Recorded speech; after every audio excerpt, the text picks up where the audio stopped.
Hey folks, welcome back to Ed's Garage. Today we are putting new struts in my son's 2006 Hyundai Tiburon. He's going to be helping me out, learning a little bit as we go along. But basically, yeah, the front struts are completely shot on this vehicle, so we're going to go ahead and throw some new ones in there. All right, let's get started. All right, so the first step in removing the strut, obviously you got to lift the vehicle, take the wheel off. There are 3 bolts on the top of the strut tower right there that you got to take off. Or 3 nuts rather. So as you can see, 1, 2, 3. And then inside the wheel well, a couple that you want to take off first. Not necessarily the one that he's working on right now. That just connects the strut to the steering knuckle. But on the back side of the strut, there's actually 2 spots that you got to take smaller bolts out. So one for the wheel speed sensor bracket, which is right here. And then the other one is a little down below that. It's for the brake line bracket, which is right there. Those are already pulled out, and now we're just taking off the main the bolts to the nuts and bolts to hang the strut onto the knuckle. So we've got one off. We're going to take the other one off, and that'll be pretty much it. Everything should be loose after that. Now, one thing I forgot to mention is that the vehicle right now is actually up on a jack stand. I got the jack stand underneath the subframe, not underneath the steering or underneath the control arm, because obviously that would push the entire steering knuckle up and then put all the stress on the strut, which obviously would prevent you from pulling the strut out. So make sure you do the same thing. All right, so we got the strut removed. I forgot to mention there is one other bolt you need to take off, or you need to loosen the nut off of the end of the sway bar end link, which actually bolts into the strut as well. And then basically, yeah, you can just push everything down and pull the strut out. It's pretty easy. But we found another problem here. We've got a, sorry, it's kind of dark. We've got a torn CV boot here, so we're gonna have to replace that before we put the new strut in. All right, fast forward a couple of days, actually almost a week, we had to reorder the struts because the struts that we received from Amazon unfortunately were just incorrect. They sent us the rear struts for some stupid reason instead of the front struts. I double checked the order and everything. It said front struts, and yet we got rear struts. So anyway, I got some front struts. They're in that box, those boxes down there. But the ones that we got don't actually have the full assembly. So they don't have the springs or the plate on top. So we're gonna have to transfer that onto basically the shocks of the new set. So I'm going to do that now. I've got some spring compressors kind of ready to go here. So basically what these do is they just compress the spring on 2 sides, and that allows us to take the cap off and pull everything apart and then use that on, of course, the new set. The other thing that we ran into when we disassembled it, I don't know if I mentioned it before, but the boot on the CV shaft was completely gone. So it was completely destroyed. So I took it off and I tried to pull this little joint off the end of the CV shaft. Did not have any success at all. Hit it with every single hammer I had and it just did not come off.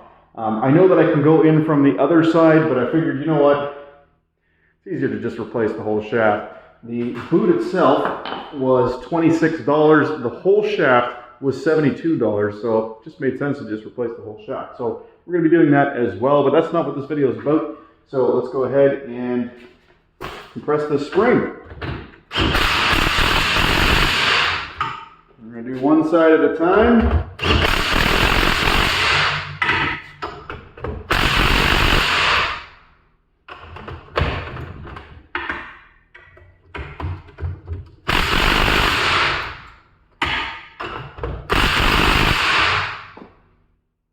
All right, until there's no more pressure on the top of the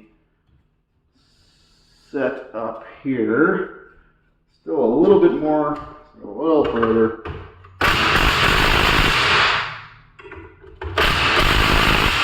Now these things are incredibly dangerous, so if you're at all afraid of this thing exploding on you, I wouldn't bother doing this at home. But I think we might be good here. Yeah, not quite. It's still pretty tight, so I gotta go even further. Alright, stay tuned. I'll be right back. My arm's getting sore. All right, so as you can see, the spring is heavily compressed in the middle here, and I can actually grab the whole spring and move it around in the socket here. No problem at all. I would have liked to replace the top cap and everything, but unfortunately it was just too expensive to do so. So we're just doing, just replacing the shock part of the strut assembly. So the next step is to take off the top nut right there. That is a lock nut. So we're gonna hopefully have another one of those that we can use to put back on when we're all done. A new one, that'd be great. All right, so we've got the new shock sitting in here. We've got the old spring sitting on it. There's also a little sort of rubber pad that the spring sits on, so that's been cleaned up more or less and put into the position. You'll actually see it kind of bumps up right here, so the end of the spring kind of lines up with that spot, and the rubber sort of grommet in between kind of sits nicely in there. On the top, we put some lithium grease on the top here just to kind of make everything sit nice. And then the last step is to put the cap on. Now the cap does rotate on top here. This is actually a little bearing. It's called your bearing plate right here, and this is the cap that sits on top. There we go. Okay, and then once that's all together, that'll rotate nicely, but that key does help us to line it up. So now we're going to take our new lock nut and stick it on there. Brandon, can you open that, please?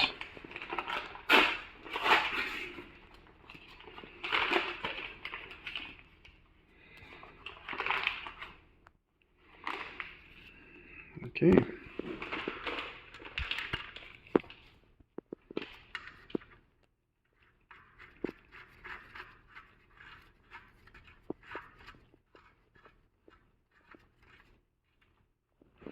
All right, so we're going to cinch that down. Doesn't have to be too tight. All right, so we got the new strut sort of temporarily held in there. Basically what you want to do is you want to insert the bottom first, sort of into this cavity down here, and then put the top up through the 3 bolt holes. Don't forget to put your cap back on here, and then just loosely put those nuts on, and then we're going to get the knuckle here in between the sort of clamp section. This is all still nice and loose, so we can move everything around nice and easily. But yeah, we're going to go ahead and get those lined up, get the bolts through there, put the nuts on. All right, so we got the other side all buttoned up. Right now we're taking off the driver's side. So we've got the 2 main nuts and bolts off of the steering knuckle and the bottom of the strut. I'm going to switch places with you here for a sec. Grab a light. Sorry. All right, so yeah, we got the 2 big bolts out. We just took off the small, what was that, 12 millimeter? Yeah.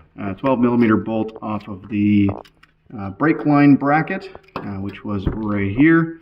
So these ones that go through here, they are a 17 on one side and a 19 on the other side.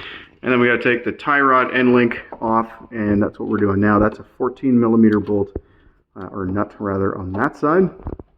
And then the 3 up here are also 14 millimeters. So we've got all 3 of them loose. One's removed, the other 2 just kind of holding the strut up for now. So we're going to go ahead and take off the end link now.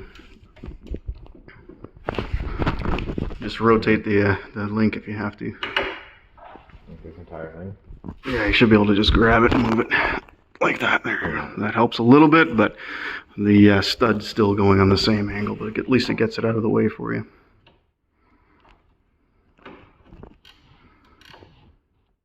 Yep, that's right.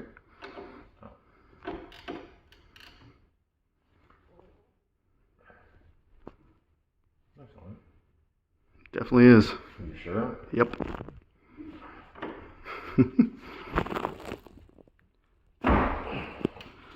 Did you bash your knuckles? Yeah. Excellent. Told you that was the right direction.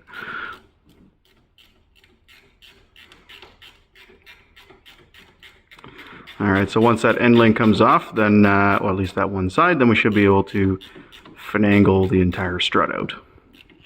All right, so we're now taking the strut out. So you're going to want to drop the base of the strut down past the axle. So just get it off the knuckle first. So just kind of push it backwards and get it off of there. Takes a little bit of working. There we go. You got it? All right, strut out. All right, so second strut. So I think I missed this last time, but right on the top here, that's where you're going to find the little sort of release nut. And that is a lock nut, so there'll be a new one of those in the package with the strut. But of course, first we got to compress the spring just like last time. I want to show you just before I take it off, just before I compress it, you can see this spring does end up right here in this little sort of pocket, and it does the exact same thing up here as well. It actually stops in a little pocket. Actually, it's actually moved. Another indication that something's not right. All right, so let's pull it all apart. We're going to go ahead and compress that spring first. All right, taking that top nut off, that is, now that it's clamped in, that's a 17 mil there.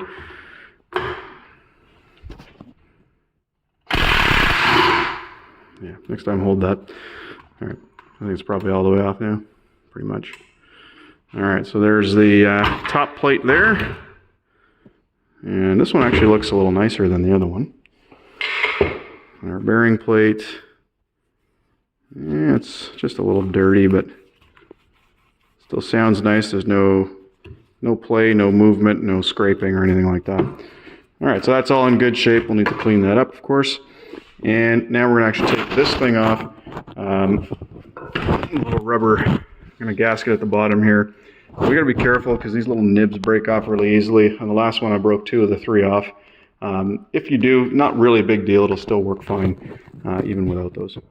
Well, if you're not entirely sure if your struts are bad or not when you take them off, I'm going to show you a real surefire way of knowing. So here's our new one. And if I take that piston and I push it in, you notice it actually starts to come back up quite nicely. Now these dampen shock, they don't lift the vehicle up or anything. That's why it was pretty easy for me to push that down. But check this out. This is the old one right here. And this one is practically just kind of falling in on its own. And you can see I can push it in with my thumb. So these struts are completely shot beyond belief. Alright, so putting the new strut in, we're going to basically put the bottom of the strut right where it connects to the knuckle through the gap down there between everything. And that way we can get the top in first.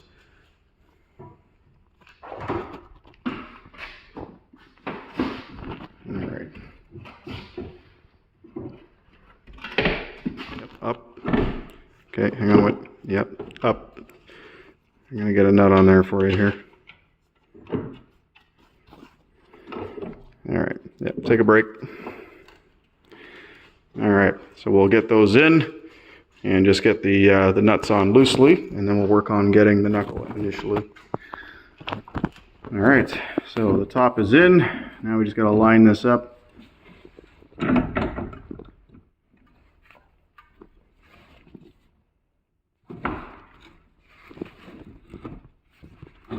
Alright, and I'll grab a bolt.